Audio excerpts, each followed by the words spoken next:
Tac. Bon, bonjour à tous déjà. Troisième live avec WeBourse. On va attaquer un gros morceau sans entrer trop dans le détail, parce que ça peut paraître compliqué au début. On va parler simplement donc de Oggy et Jack. J'en parle souvent pour ceux qui me suivent sur Twitter. Voilà, je vais essayer de faire ça très rapidement pour pas vous mettre sous l'eau avec trop de termes que vous n'avez pas forcément l'habitude d'entendre. Donc voilà, donc je vous propose de commencer ça tranquillement. Je vais mettre ma tête, n'ayez pas peur. Euh, et puis on est parti. J'ai l'impression qu'il y a un souci sur le chat. Je suis en train de m'apercevoir de ça. Mais je sais absolument pas pourquoi.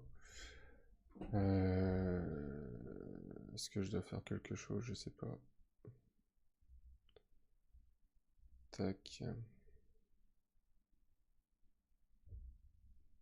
Ah si, chat fonctionne. Merci Sorgo de rétablir la vérité. Bon, allez, on commence. Je mets ma... Je vous annonce ma tête. Vous n'avez pas de chance. Donc, je me présente pour ceux qui me connaissent pas. Donc, je suis Donovan Ray.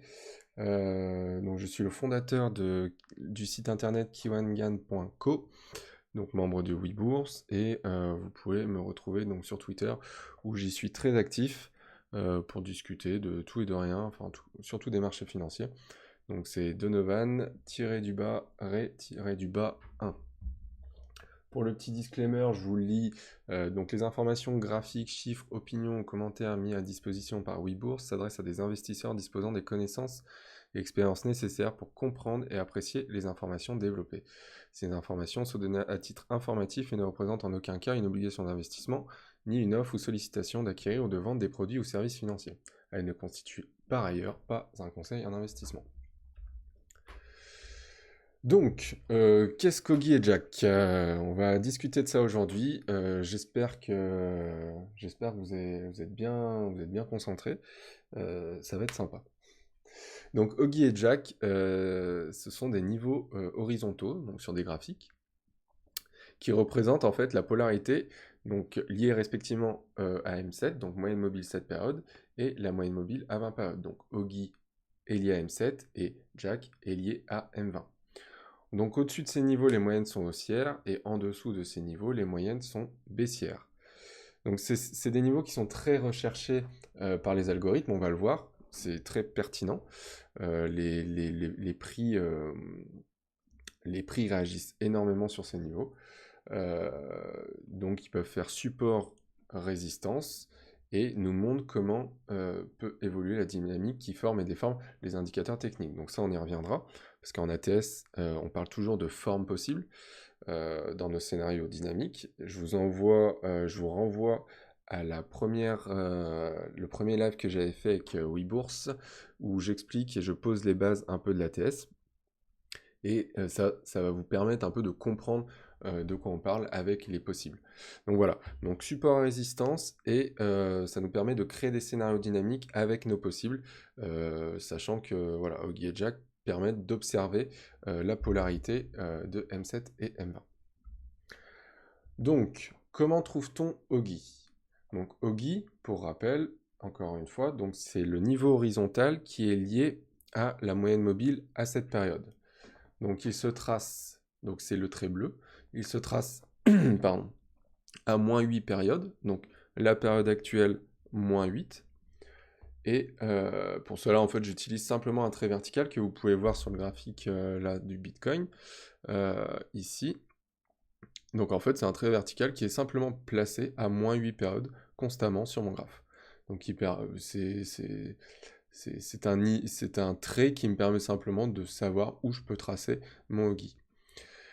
Donc là, l'exemple sur le Bitcoin avec l'unité de temps hebdo. Donc, tristement, j'ai fait ce PowerPoint dans la journée, et le Bitcoin a pas mal réagi, enfin, comme pas mal d'indices, comme beaucoup d'actifs d'ailleurs, il y a eu beaucoup de décalage aujourd'hui. Donc ce qui était vrai tout à l'heure n'est pas forcément maintenant. Mais en tout cas, voilà.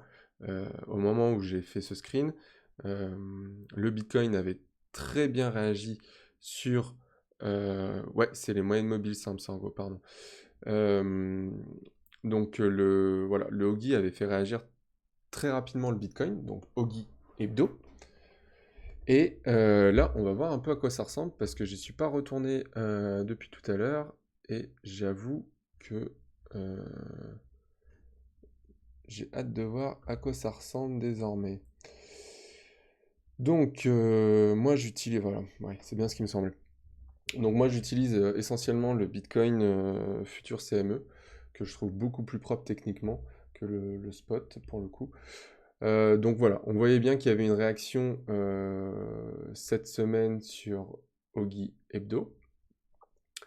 Là actuellement, bon, on commence à retourner sur ce niveau. Si je le mets, sur le daily, est-ce que ça nous fait quelque chose d'un peu plus visuel?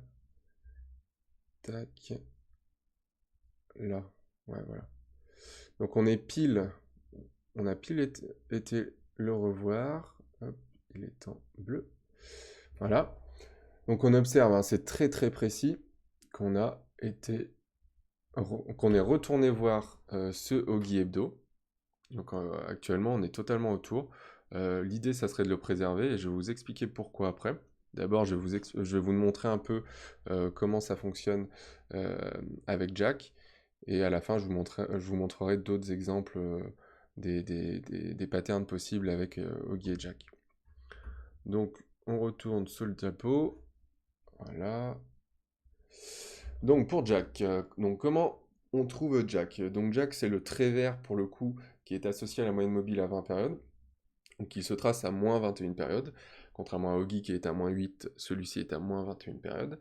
Et donc pour cela j'utilise un trait vertical placé à moins 21 périodes comme pour Oggi. Donc le trait vertical à moins 21 périodes c'est celui-ci en pointillé. Voilà. Donc là, c'est un exemple sur l'action américaine FIS, donc je sais même plus le nom de l'action exacte, mais en unité de temps trimestre. Je vais vous montrer précisément. Donc vous voyez que le rebond a été net sur le Jack trimestre. Je vais vous montrer sur le graphe à quoi ça ressemble. Les transitions sont jamais très folles avec moi, mais bon. Hop. Donc l'action américaine qui souffre aujourd'hui, bon, ce qui est à peu près normal étant donné l'état des indices. Mais voilà, donc on observe précisément un rebond, mais vraiment je pense au point près sur le Jack trimestre, ici. Je vous mets une petite ellipse pour que vous voyez un peu mieux, voilà ce qu'il en est. Et donc, l'idée, ici, ce qu'on voit, tout bêtement, c'est jamais très pratique ça, voilà. Voilà, ce qu'on voit tout bonnement, c'est qu'il y a eu un rebond clair et net, dommage, qu'il y a eu un rebond clair et net donc sur ce Jack trimestre. Maintenant, je vais vous expliquer pourquoi. Donc, comme je vous l'ai dit au début du live, en ATS, on crée des scénarios dynamiques avec des formes possibles. Et pour que ces formes restent possibles, il faut qu'on préserve certains niveaux.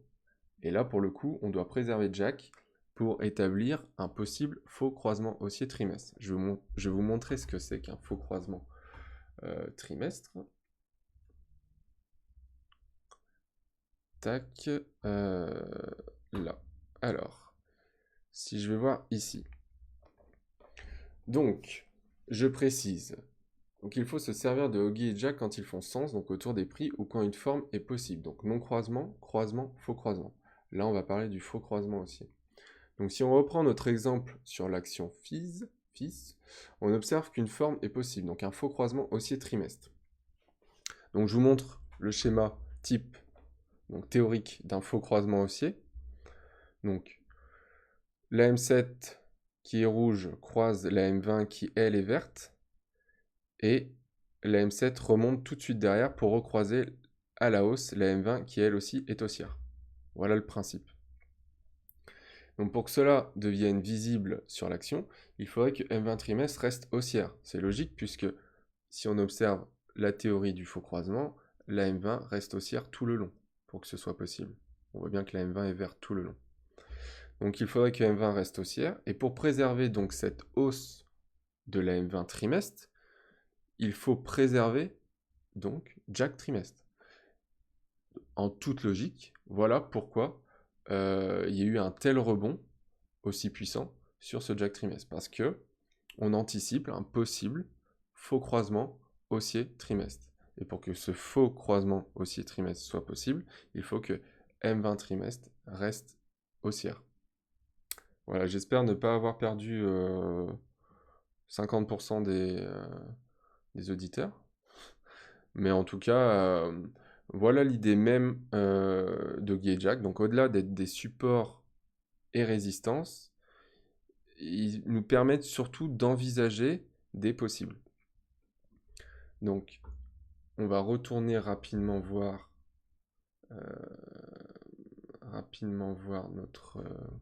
notre action. Donc voilà, dans les trimestres à venir, on peut envisager un prix qui pourrait remonter tranquillement en faisant quelque chose. Alors, j'essaie de tracer quelque chose à peu près, voilà, qui pourrait nous faire quelque chose comme ça dans les trimestres à venir, avec les moyennes. Donc la M7 qui croise légèrement la M20 qui reste haussière, et le prix qui remonte avec la M7 qui redevient haussière, comme dans un faux croisement haussier. Donc voilà pourquoi les opérateurs ont préservé ce Jack. Parce que au-dessus du Jack, trimestre, la M20 reste haussière. Voilà pour l'exemple du possible avec Jack. Je vais vous montrer maintenant l'exemple du possible avec Oggy. Tac. Donc l'exemple avec Oggy. Donc tout comme Jack. Donc encore une fois, c'est extrêmement important. Il faut toujours tracer Oggy quand il fait sens. Donc là, pour le coup, moi je l'ai tracé comme je vous ai montré au début du live sur le Bitcoin, donc en hebdo. Parce que on a un possible non-croisement baissier hebdo sur le Bitcoin. Et un non-croisement baissier hebdo pourrait nous ramener assez bas sur le Bitcoin. Si je dis pas de bêtises et que je reprends rapidement mon graphe du Bitcoin, Oggy, tac. Voilà. En fait, si on fait un non-croisement baissier hebdo, on reviendrait chercher la petite bille verte qui est là, qu'on appelle le SAR. Donc le parabolique SAR. Qui est là. Voilà. On reviendrait chercher cette zone. Quelle galère. Voilà. On reviendrait chercher cette zone ici. Donc, le SAR, la petite bille verte, et la bande de Bollinger inférieure hebdo. Donc on a tout intérêt, si on est acheteur sur le Bitcoin, on a tout intérêt à préserver notre Oggy hebdo pour éviter d'entamer un non-croisement baissier hebdo. Et si on reprend le diapo, voilà la tête théorique d'un non-croisement baissier. Donc M7 remonte, donc repasse verte, et s'approche de M20 qui, elle, reste baissière, donc rouge. Elle s'approche au plus proche de M20, puis redescend, et c'est ce qu'on appelle ce fameux non-croisement, puisqu'on ne croise pas, voilà, tout simplement. Donc, pour éviter que le non-croisement baissier hebdo devienne visible sur le Bitcoin, il faudrait que M7 euh, enfin, pour que cela devienne visible sur le Bitcoin, il faudrait que M7 repasse baissière. Donc, si on a un scénario haussier, clairement, on achète Oggy Hebdo. Pour que M7 ne repasse pas baissière et que le non-croisement baissier hebdo possible n'arrive pas.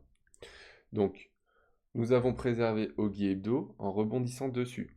Là, c'est ce qui s'était passé hier et cet après-midi, c'était encore d'actualité. Pour le moment, comme je vous ai montré au début du live, on était autour. Donc peut-être qu'on va encore avoir un rebond, on ne sait pas. Mais en tout cas, c'est un niveau d'achat potentiel. De ce fait, on peut imaginer que le non-croisement baissier hebdo pourrait au final ne pas se mettre en place. Donc voilà pourquoi ici, ce Oggy Hebdo et celui-ci est très important, car il est le garde-fou de ce non-croisement baissier. Donc en dessous, euh, le non-croisement baissier est validé, au-dessus, il est encore possible de l'éviter. Car, comme je vous ai dit au début du live, au-dessus de Oggy, M7 est haussière, en dessous de Oggy, M7 est baissière. Et nous, si on ne veut pas avoir de non-croisement baissier hebdo, on ne veut pas que M7 devienne baissière. Puisque au niveau actuel où nous sommes, donc si je repasse sur mon Bitcoin, voilà. La semaine dernière, on avait une M7 hebdo qui était baissière, comme vous pouvez le voir ici, là. Elle est repassée haussière cette semaine puisque nous sommes au-dessus de Oggy, qui est là. Et pour que le non-croisement baissier devienne visible, il faudrait qu'on repasse en dessous de Oggy. Et là, instantanément, la M7 que vous voyez verte là sur cette période repassera baissière. Et le non-croisement baissier hebdo sera alors visible. Donc voilà l'idée. Je vais essayer de pas vous en rajouter de trop pour aujourd'hui. L'idée c'était vraiment de vous montrer la pertinence des niveaux d'Oggy et Jack. Je vais en passer en revue 2-3, histoire que vous voyez un peu à quoi ça peut ressembler sur d'autres actifs. Et après, on s'arrêtera là et on reparlera de Oggy et Jack dans un autre live en poussant encore un peu plus le sujet. Donc, sur le SP500, de la même manière que le Bitcoin, nous sommes sur Oggy Hebdo. Donc, si je le trace également en journalier, voilà, nous sommes pile dessus. Donc, tout comme le Bitcoin. Donc là, est-ce qu'on va rebondir une nouvelle fois dessus? Je ne sais pas. En tout cas, c'est un niveau de support dans une tendance haussière long terme. Sachant qu'on a d'autres niveaux de support actuellement avec la bande de Bollinger Super Harnais.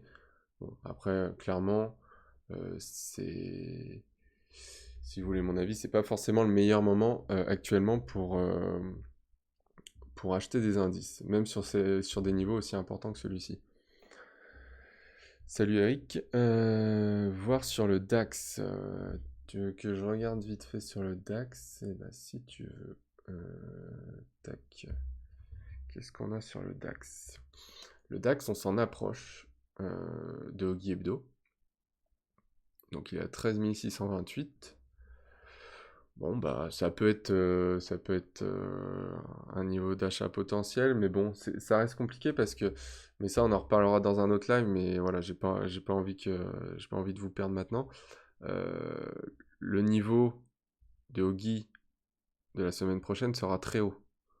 Donc, sauf si on retourne même au-dessus de 14 413 points sur le DAX avant vendredi, lundi, dans tous les cas, on ouvrira avec une M7 hebdo baissière. Donc c'est clairement pas bon signe. Et je ne vais pas rentrer dans d'autres détails, mais ça c'est à voir avec la première vidéo que j'avais fait avec WeBourse, où je pose un peu les bases de la TS. Mais il y a d'autres éléments qui perturbent tout ça, et clairement je suis pas très haussier sur pas mal d'indices, sur pratiquement tous d'ailleurs. Mais voilà, ça fait pas rêver en tout cas là. Donc si on retourne, donc le SP500, on a fait le Nikkei. Alors, sur le Nikkei, c'est intéressant. Je pense que cette nuit, ça risque d'être sympa pour le Nikkei parce que on a fait un léger reflux sous Ogi hebdo plus 1, mais ça, encore une fois, on en reparlera dans un autre live. Donc ça qui a fait résistance. Et clairement, on peut envisager un non-croisement baissier hebdo sur le Nikkei, étant donné le reflux léger pour le moment qu'on a eu sous Ogi hebdo de la semaine suivante, la semaine prochaine. Donc voilà sur le Nikkei, l'importance de Ogi hebdo. Ensuite sur l'euro-dollar, ah oui, j'avais vu rapidement le Ogi semestre, qui permettait d'ailleurs, lui il était très intéressant, parce que on a un non-croisement baissier semestre ici. Donc la M7 est montée, s'est approchée de M20 et elle redescend. Donc on vise à peu près la bande de Bollinger inférieure semestre, voire la bande de Bollinger inférieure année. Mais dans tous les cas, on verra bien que le niveau nous a permis de faire un reflux énorme et du coup de continuer ce fameux non-croisement baissier semestre. Donc là, en termes de ratio risque-rendement, on vendait Ogi semestre et on vise au moins la bande de Bollinger inférieure année. Enfin, franchement, c'est un trade incroyable puisque le stop loss, on le mettait là et le gain était à peu près ici. Donc ce qui nous fait un ratio risque-rendement assez impressionnant pour le coup. Tu prends quel plus haut ou plus bas pour tracer Jack et Ogi? C'est une très bonne question, je ne l'ai pas précisé et pourtant c'est super important. En fait, je prends pas de plus haut ou de plus bas, je prends les clôtures. Mais c'est une super question, ouais, en effet. Je prends les clôtures des -8 et -21 périodes. Donc là, si on observe bien sur l'eurodoll, là, ici, c'est bien la clôture, ici. Donc sur les bar charts, certains vont pas y voir très clair parce que c'est juste une question d'habitude. C'est exactement la même lecture que les bougies, hein, pour le coup. Euh, mais je sais pas si je peux le modifier, si. Mais en gros, si je passe en bougie, voilà. Donc on est bien sur la clôture de la bougie à -8 périodes. Donc voilà à quoi ça ressemble avec des bougies. Petit rappel, j'utilise pas de bougies parce que j'ai pas envie de plus colorer mes graphiques et je trouve que ça les alourdit. Donc voilà pourquoi la TS a été créée avec les bar charts et non avec les bougies. Tac. Donc voilà, pour l'eurodoll, je vais le laisser parce que je l'observe quand même pas mal. Tac. Ensuite, tu prends quel plus haut? Jamais ouverture. Non, non, le calcul il se fait vraiment sur les clôtures. Vu que les moyennes mobiles sont calculées avec les clôtures, on met donc Ogi et Jack sur les clôtures. Sinon, à tout moment, en fait, ça n'a plus aucun sens. Clairement, ça n'a plus aucun sens. Tiens, sur le gold, on a un petit Ogi trimestre qu'on n'a pas encore atteint. Et moi, je l'attends avec impatience, celui-ci. D'ailleurs, je vais mettre une petite alerte légèrement au-dessus. Voilà. Et voilà, pour acheter, là pour le coup, c'est clairement un niveau de support. Voilà. Moi, ça serait vraiment un endroit, en plus enfin, un niveau, en plus qui correspondrait plus ou moins à M20 hebdo. Pour moi, c'est clairement un niveau d'achat sur le gold. Voilà pour Guy et Jack, j'en avais pas trop relevé, à part, oui, voilà, sur l'argent. Reflux sous Jack semestre sur l'argent. Donc on voit bien, c'est assez clair. Bon, on n'est pas allé le toucher, mais bon, ça se joue à vraiment rien. Donc voilà, reflux sous Jack semestre, et donc grosse résistance. Clairement, là, si je devais faire une analyse de l'argent rapidement, on retourne voir, à mon avis, la bande inférieure moi, et je pense qu'on va avoir un range assez long sur l'argent. Si je dois faire un petit, une petite présentation rapide pour voir un peu la vitesse à laquelle peut aller Oggy. Là, en 2 minutes sur le Bitcoin, on voit bien donc que M7 qui est ici est baissière. Et dès lors qu'on va passer, si on passe au-dessus, j'espère, dès lors qu'on va passer au-dessus de Oggy, donc là c'est en 2 minutes, on va voir que M7 devient haussière. J'espère qu'il va me le faire en live, sinon c'est dommage. Parce que sinon je peux le faire sur 1 minute et 30 secondes, je pense. Tac. C'est simplement pour vous montrer rapidement à quoi on peut s'attendre. C'est assez impressionnant de voir. Ah voilà, ben voilà, on est passé au-dessus en 2 minutes. Donc, notre cher M7 passe verte. Voilà. Et là, on peut voir un peu le dancing si on fait. Voilà, là, on repasse en dessous. Donc, M7 repasse baissière. Voilà l'intérêt de Oggy et Jack en live. C'est super intéressant et c'est toujours très pertinent. Là, clairement, voilà, il y a un petit rejet sous le Oggy 2 minutes. Donc ce rejet, il est pas là inutilement. Voilà. Donc clairement, les algorithmes recherchent ces niveaux. Et là, on a un reflux en live 2 minutes sous Oggy, qui est maintenant celui-ci. Et voilà. Et là, aux 2 minutes prochain, on aura une M7 qui probablement passera haussière tant qu'on reste au-dessus de 3056 $. Voilà pour le petit exemple rapide. Alors Eric, Oggy Jour et Jack Jour du CAC 40 pour conserver le non-croisement baissier jour. Ouais, je vais aller voir ça. Je regarde juste. Ouais, ça risque d'être un peu long. Je le garde de côté lui. Hop. Alors, il est où le CAC? Le CAC. Ouais, carrément. Donc, non-croisement baissier jour euh, sur le CAC. Donc, qu'on observe ici. Qui s'est mis en place. Voilà, on le voit bien.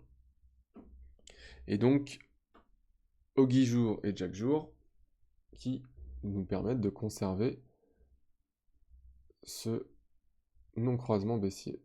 Et là, Eric a raison, on voit bien le reflux pile sous Oggy jour. Pourquoi on a reflué dessous? Pour préserver ce fameux non-croisement baissier jour. Et là, on a notre Jack. Voilà. Donc je pense qu'on voit bien la pertinence quand même de ces niveaux. On peut faire des scénarios incroyables grâce à ça. Bon, bien sûr, il faut pousser le phénomène un peu plus dans ses retranchements. Mais ça, on en parlera dans un autre live. Mais moi, ça m'impressionne toujours autant. Donc, voilà. Période suivante. Sur notre Bitcoin, la M7 repasse haussière puisque nous sommes au-dessus du Oggy 2 minutes actuellement. Et après, voilà, on va augmenter les échelons au fur et à mesure des 2 minutes. Tac, tac. Et peut-être faire un non-croisement baissier 2 minutes sur le Bitcoin. Voilà. J'espère que j'en ai pas trop perdu. Sur Bitcoin, spot déjà, non-croisement baissier jour.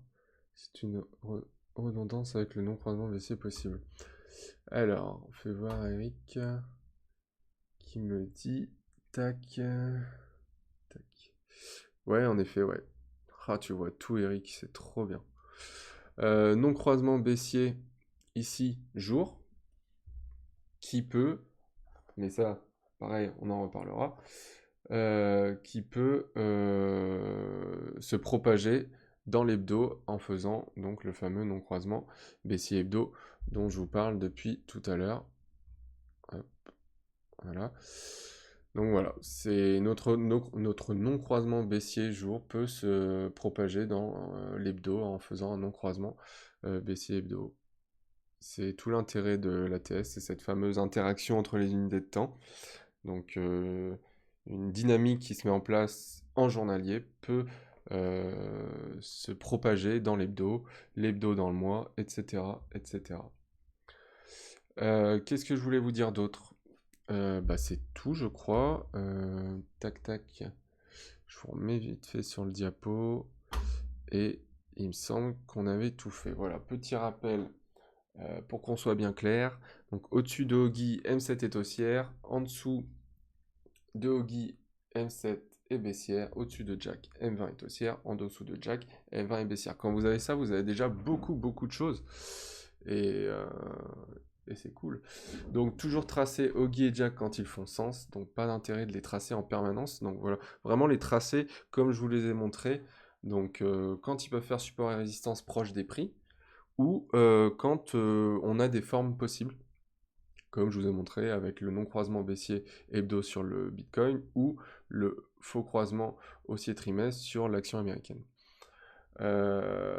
Donc, comme je vous l'ai dit tout le long, dans un prochain live, on va aborder d'autres aspects de Ogi et Jack, notamment comment suivre sont possibles avec les Ogi plus 1 et plus 2, et les Jack plus 1 et plus 2, donc Ogi a plus une période, et Ogi a plus 2 périodes, et Jack a plus une période, et Jack a plus 2 périodes.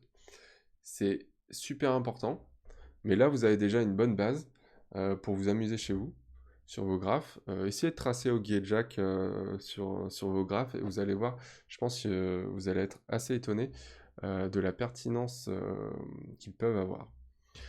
Donc voilà, j'espère avoir été clair. C'est assez compliqué quand même.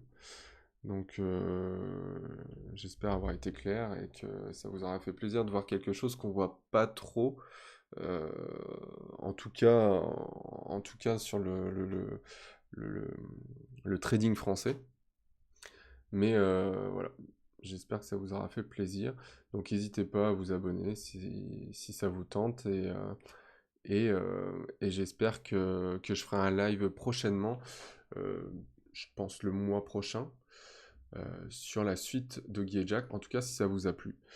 Donc voilà, je vous dis à bientôt, et puis si vous avez des questions rapidement, euh, merci Lauretta.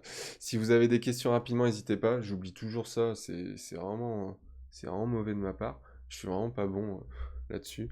Enfin, sur plein d'autres choses d'ailleurs, mais n'hésitez pas si vous avez des questions rapidement, j'y répondrai avec plaisir. Euh, donc, n'ayez pas peur.